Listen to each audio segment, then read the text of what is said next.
أما بعد فأعوذ بالله من الشيطان الرجيم بسم الله الرحمن الرحيم وما أرسلناك إلا رحمة للعالمين صدق الله وصدق رسوله النبي الكريم الصلاة والسلام عليك يا رسول الله وسلم علیہ وعلی آلک واصحابک یا حبیب اللہ۔ نصیب چمکے ہے فرش یوں کہ عرش کے چاند آ رہے ہیں، جھلک سے جن کی فلک ہے روشن، وہ شمس تشریف لا رہے ہیں۔ زمین طیبہ میں تیرے صدقے فدا نہ تجھ پر حکم زمانہ، کہ جن کی خاطر بنا زمانہ وہ تجھ میں آرام پا رہے ہیں۔ زمانے بھر کا یہ قاعدہ ہے کہ جس کا کھانا اسی کا دانا، زمانے بھر کا یہ قاعدہ ہے کہ جس کا کھانا اسی کا دانا، تو نعمتیں جن سے کھا رہے ہیں انہی کے ہم گیت گا رہے ہیں، تو نعمتیں جن سے کھا رہے ہیں انہی کے ہم گیت گا رہے ہیں۔ اور مثال تیری چہل پہل پر ہزاروں عیدیں ربیع الاول، مثال تیری چہل پہل پر ہزاروں عیدیں ربیع الاول، سوائے ابلیس کے جہاں میں سبھی تو خوشیاں منا رہے ہیں، سوائے ابلیس کے جہاں میں سبھی تو خوشیاں منا رہے ہیں۔ اللہ رب العزت جل جلالہ وعظم نوالہ وعظم شانہ کا یہ بے پناہ فضل و کرم اور احسان عظیم کہ اس نے ہماری زندگی میں ایسی برکت عطا فرمائی کہ ہم ایک بار پھر جشن عید میلاد النبی کی بہار دیکھ رہے ہیں، اور یہ جشن عید میلاد النبی سرکار دو عالم صلی اللہ علیہ وسلم کی آمد کی عید ہے، یعنی ربیع الاول وہ ماہ نور ہے کہ جس میں سرکار دو عالم صلی اللہ علیہ وسلم کے نورانی قدموں نے اس ظلمت کدے عالم کو بقعے نور بنایا، اور سرکار دو عالم تشریف لائے۔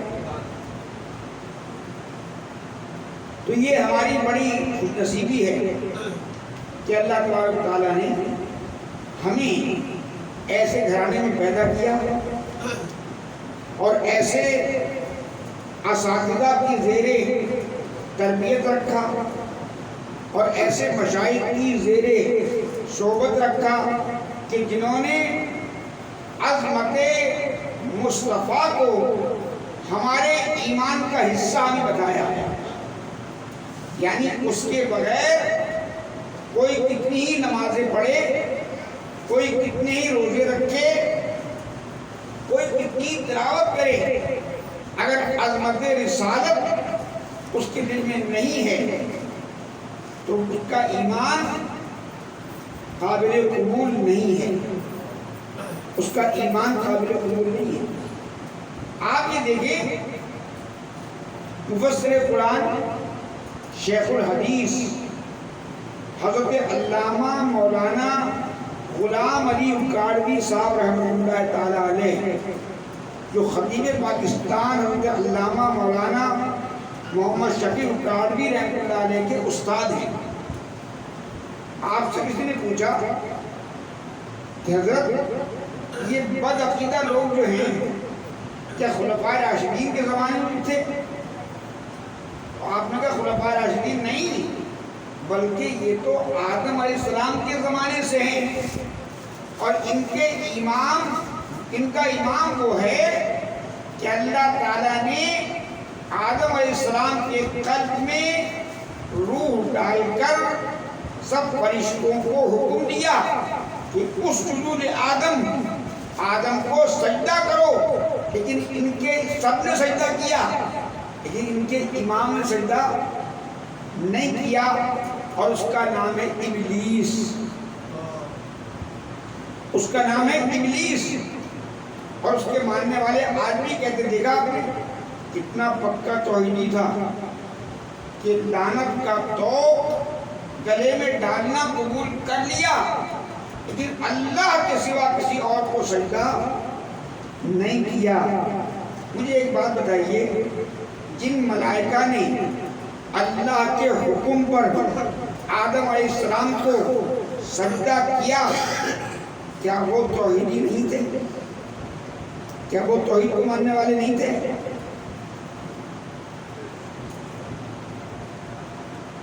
بات کیا ہے؟ بات یہ ہے کہ ابلیس نے اللہ کے سوا کسی اور کو سجدہ نہیں کیا. اللہ کا سجدہ کرنا اور آدم کو نہ سجدہ کرنے سے وہ قیامت تک کے لیے مردود ہو گیا. اور وہ ملائکہ جنہوں نے اللہ کے حکم سے آدم علیہ السلام کو سجدہ بھی کیا، قیامت تک کے لیے اللہ کی بارگاہ میں وہ مقبول ہو گئے. وہ مقبول ہو گئے. تو معلوم ہے کہ عظمت مصطفیٰ سے لپٹ کر جس توحید کو مانا جائے گا اللہ کی بارگاہ میں وہ توحید قبول کی جائے گی، اور دامن مصطفیٰ سے ہٹ کر جو توحیدی بنے گا اس کی توحید کا ماننا رد کر دیا جائے گا. الحمدللہ. اچھا توحید آپ ہی دیکھیے، ابو جہل حضور کے سامنے آیا اور کہا کہ اے محمد، جس خدا کی تم بات کرتے ہو وہ دکھائی نہیں دیتا، آؤ میں تمہیں اپنے خدا دکھاتا ہوں. اولاد دینے والا خدا اور ہے، روزی دینے والا خدا اور ہے، ترقی دینے والا خدا اور ہے.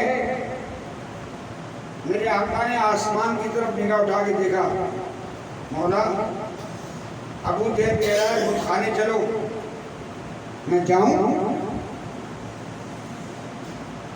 حکم ہوا محبوب ضرور جاؤ. مولا میں تجھے سجدہ کرنے والا ہوں، میں بتوں کے پاس جاؤں؟ کہا محبوب جاؤ تو صحیح. شمع پہ جائے پروانہ تو پروانہ نہیں رہتا، محمد جائے بت خانہ تو بت خانہ نہیں رہتا. جب میرے آقا پہنچے سارے بت منہ کے بل گر پڑے. تو میرے کہنے کا مطلب یہ ہے کہ اللہ تعالیٰ کی بارگاہ میں وہ توحید قبول ہے کہ جو دامن مصطفیٰ سے عظمت نبوت کو مان کر اللہ کی بارگاہ میں پیش کی جائے. پروردگار عالم نے ارشاد فرمایا وَمَا أَرْسَلْنَاكَ إِلَّا رَحْمَةً لِلْعَالَمِينَ. جناب مولانا سید محمد فراز صاحب نے بھی یہی آیت کو عنوان کلام بنایا. یہ آیت سرکار کا میراث شریف بنانے کے لیے بہت ہی زیادہ مشہور معروف آیت ہے. بس بیان کرنے کے طریقے اپنے علماء کے الگ الگ ہیں. میں اس کا ایک پہلو آپ کو اور دکھاتا ہوں. اللہ فرمایا کہ حبیب ہم نے آپ کو تمام عالمین کے لیے، ایک عالم کے لیے نہیں، ہم نے آپ کو تمام عالمین کے لیے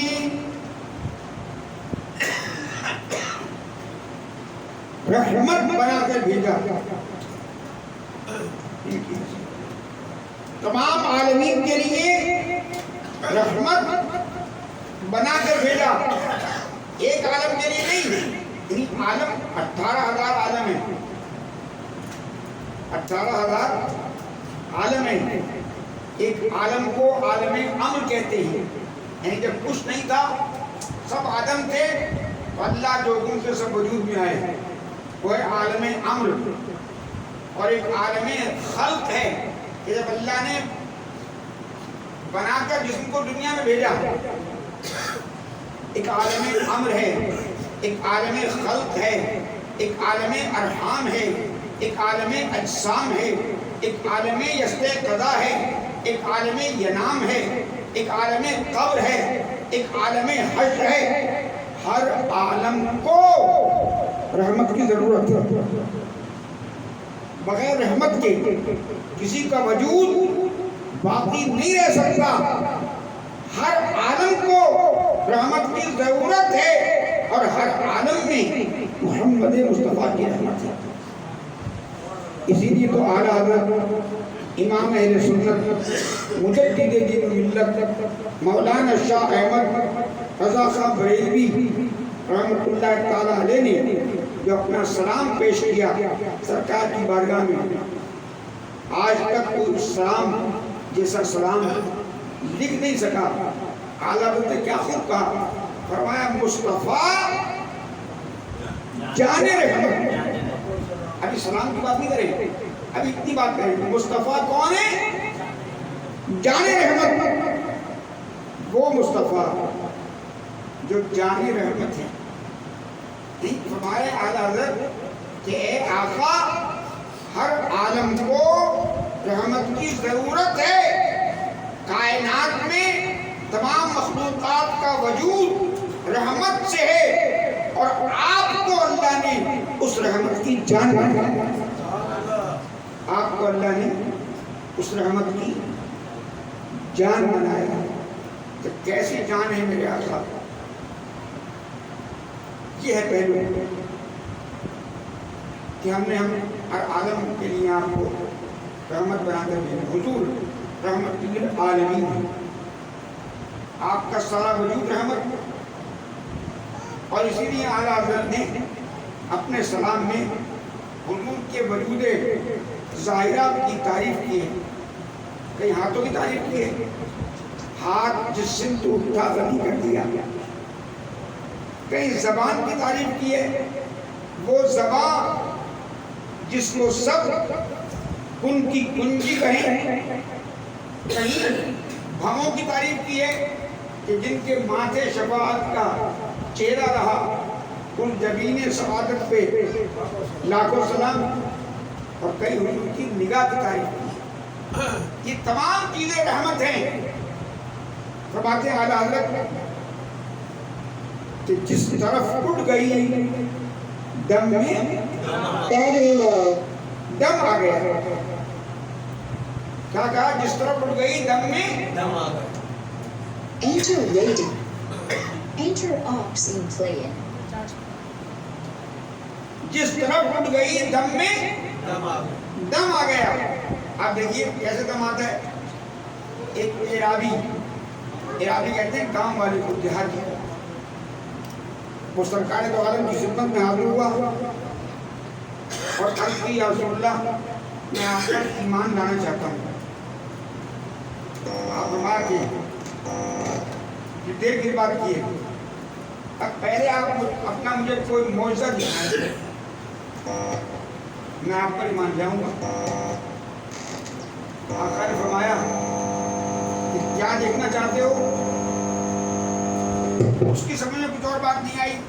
اس نے کہا یا رسول اللہ، یہ سامنے جو درخت کھڑا ہوا ہے، درخت،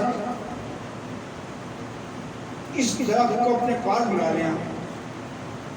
تو اعرابی جانتا ہے، دیہاتی تو ہوتا ہے، لیکن ایک رگ اس کی بہت زیادہ تیز ہوتی ہے. اب تک یہ بلائیں گے کیسے؟ عام آدمی بلا نہیں سکتا. اگر اشارہ کریں گے تو درخت کے پاس آنکھ نہیں جو دیکھ کے اشارہ سمجھ لیتے. اگر آواز دے کے بلائیں گے تو درخت کے پاس کان نہیں ہے جو ان کی آواز سن لے. سرکار دو عالم نے فرمایا کہ میں اگر بلاؤں وہ آ جائے یہ تو چھوٹی بات ہوگی. میرے بلانے سے وہ آ ہی جائے گا. تو اس کے قریب جا اور اس سے کہہ کہ تجھے اللہ کے رسول بلاتے ہیں. کہا یا رسول اللہ وہ میری آواز کیسے سنے گا؟ اس کے پاس تو کان نہیں ہے. وہ مجھے کیسے دیکھے گا؟ اس کے پاس تو آنکھ نہیں ہے. آپ نے کہا جا تو صحیح. ادھر وہ عرابی دیہاتی درخت کے پاس جا کر سرکار کا پیغام سناتا ہے اور ادھر سرکار کی نگاہ رحمت درخت پہ اٹھتی ہے. تو جس طرف اٹھ گئی دم میں دم آ گیا. درخت کے دم میں دم آ گیا. اس کے پاس سننے والے کان بھی آ گئے, دیکھنے والی آنکھ بھی آ گئی, اور وہ دائیں جھکا بائیں جھکا اور اپنی جڑوں کو اکھاڑتا ہوا زمین کو چیرتا ہوا قدم پاک مصطفیٰ میں حاضر ہو گیا اور عرض کرنے لگا الصلاۃ والسلام علیک یا رسول اللہ, الصلاۃ والسلام علیک یا رسول اللہ. ایک بات اور آخر ہمت نہیں ہے, لیکن یہ مہینہ ایسا ہے, یہ دن ایسا ہے, رات ایسے ہے کہ جس رات میں اپنے آقا سے عقیدت کا اظہار کیے بغیر کوئی بھی صاحب ایمان رہ نہیں سکتا. تو ابو جہل کا واقعہ آپ کو معلوم ہے. وہ کنکر پتھر کی کنکریاں اپنی مٹھی میں بھر کر آیا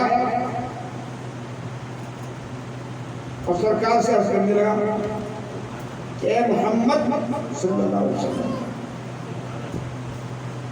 اگر تم یہ بتا دو کہ میری مٹھی میں کیا ہے تو میں تمہیں نبی مان لوں گا.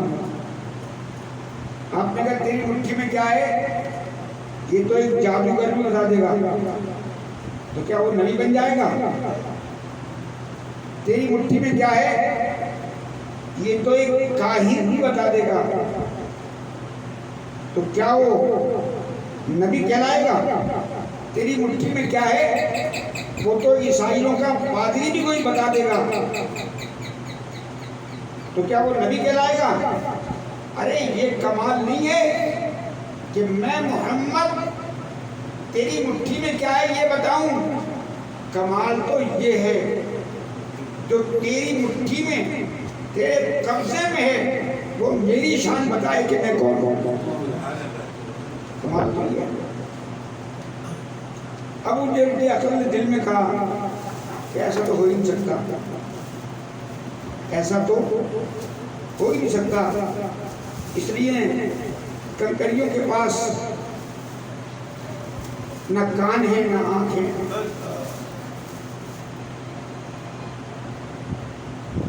اس نے کہا یہ تو بہت بڑا کمال ہوگا, یہ تو بہت بڑا کمال ہوگا, میں فوراً آپ کو مان لوں گا. ابو جہل کو یہ سمجھ آتا ہے کنکریاں بے جان ہیں, ان کے پاس زبان نہیں, ان کے پاس آنکھ نہیں. ادھر ابو جہل نے ہاں کہی, ادھر میرے آقا نے اپنی نگاہ مٹھی کی طرف ڈالی. تو جس طرف اٹھ گئی دم میں دم آ گیا, کنکریوں کے دم میں دم آ گیا. اور وہ قبضے میں اگرچہ ابو جہل کی تھی لیکن ان سے آواز آئی لا الہ الا اللہ محمد رسول اللہ. جب انہوں نے ابو جہل کی مٹھی میں رہ کر سرکار دو عالم کو کلمہ پڑھا تو ابو جہل نے غصے میں آ کر کنکریوں کو زمین پر دے مارا. جیسے اس نے مارا کنکریاں مصطفیٰ کے قدموں سے آگے لے گئی.